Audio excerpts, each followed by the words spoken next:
Next వచ్చేసి మీ Insta పేజ్‌లలో ఎక్కువ అయితే గర్ల్స్‌కి సంబంధించిన మోటివేషన్ బాగా రీచ్ అవుతుంటది. అవునవును. బ్రోకెన్ నువ్వు తిడతావు, మోటివేషన్ చేస్తావు ప్రతి ఒక్కటి.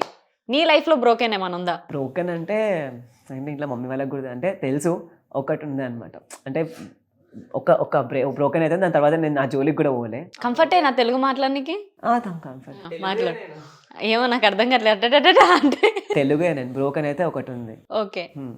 ఆ బ్రోకెన్ దాని తర్వాత ఇక దాని జోలికి కూడా పోలే నేను. ప్రెజెంట్ ఇక అదే నడుస్తుంది. నేను వీడియోస్‌లో కూడా చాలామంది కమెంట్ చేస్తారు బ్రోకెన్ అన్న, బ్రోకెన్ అని అంటే నేను ఏ బ్రోకెన్ చేసినా కూడా ఆ అమ్మాయి గురించి అంటే పాస్ట్ చాలా ఒక 2, 3 ఇయర్స్ బ్యాకే అది గుర్తు తెచ్చుకొనే చేస్తా కానీ ప్రెజెంట్ అయితే ఇప్పుడు అట్లా ఏం లేదు. మంచిగా.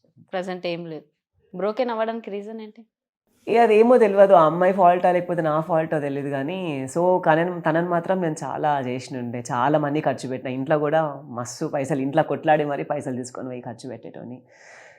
తనెట్లా అంటే అందరు అమ్మాయిలు అలా ఉంటారని కాదు.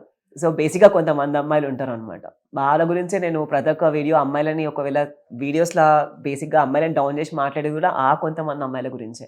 ప్రతి అమ్మాయి ఒకేలా ఉండదు కదా! కొంతమంది చాలా ట్రూగా లవ్ ఇప్పుడు నాకు తెలిసి నా లైఫ్‌లో కొంతమంది ఉన్నారు. చాలా ట్రూగా లవ్ చేస్తారు.